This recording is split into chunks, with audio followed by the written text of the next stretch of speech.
This is my awesome guide to not getting shot less, hopefully. Yay. Okay, whenever I play Shootmania online, I'm often asked, how do I get better at Shootmania? How do I improve my aim? How do I improve my movement? And the great thing is this game actually offers how to improve it in the game, just on different game modes. For one, to improve your movement, you want to play a lot of Obstacle, which you can find on the Storm side of the servers. So if you click on Storm, and then it'll be named under Obstacle. Now this will improve your movement so much. It'll teach you stamina control, it'll teach you how to wall jump properly, teach you how to rocket jump properly, positioning on how to get certain jumps right. It just helps so much. And there are players that I often see in there that are in pro teams that have become much better players because they have played Obstacle, and they are less predictable to hit and much harder targets when they're out in the open, because they just know how to get a better movement coming from the general gameplay from playing so much Obstacle.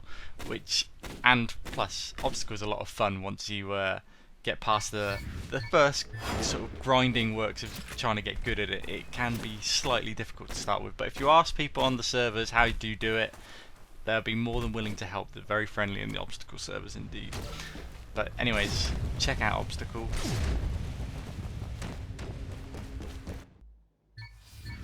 Now all these different game modes really do help combine your sort of elite competitive game mode types so much more, and Joust is one of these modes. It not only teaches you how to outmaneuver your opponent, which is very important. You need to always get that extra positioning to actually win in elite, or a lot of the time on attack as well, but it also teaches you how to use rocket control properly.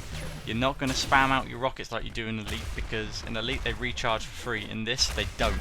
So it kind of teaches you more how to use your clutch rockets at the right time. It teaches you how to bounce people better, and more pole control as well, because you've got to hold people off the pole like you would in elite, but it's a little bit more constant, so it's kind of a better practice regime for 1v1 rocket practice. I thoroughly recommend playing Joust to improve your rockets.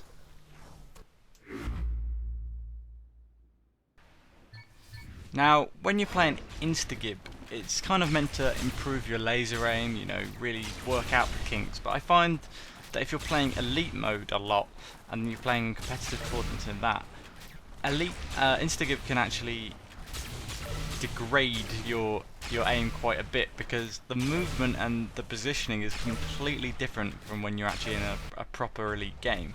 People will not give you that peak. People will only show maybe a pixel of a shot, so you always have to do positioning moves, aggressive behaviours to get into a position where you can actually get the kill on them. So it makes it much more difficult. I find that if you want to practice your elite aim, you really need to actually play elite. Instagib's good, but it's only going to really practice more your flick shots and just your general aim. But in elite, it's kind of a whole different ball game. Though it doesn't look like it is, it actually is. Okay, my final little tip for this video is to really get to know the map as a team. What you need to do is take a screenshot of the overview of the map and give things funny names in boxes like danger, fox, den.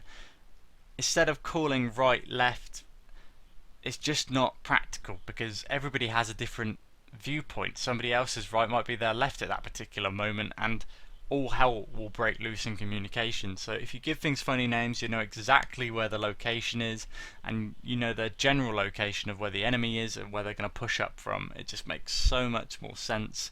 You can also talk about how you want to position yourselves much quicker as well. Oh, I want to play wood, archway and rail, which is very common for Spitfire, this map. This is a very strong setup, but some people can't play it. You know, some people are weaker, and you've got to talk about these things. And this is where communication is key. So if somebody's weak on rail, go, oh, maybe I'll try a different position like seesaw. You know, mix it up, try different things, and this overhead view will actually help you improve. Instead of playing the map 30-40 times and still calling things right and left, this will help you improve in like 5 games rather than 30. You know, it does help that much just to outline things like this and talk about them with your teammates. And hope you enjoyed this mini little video. Yeah, I'll be making more shortly, I'm sure.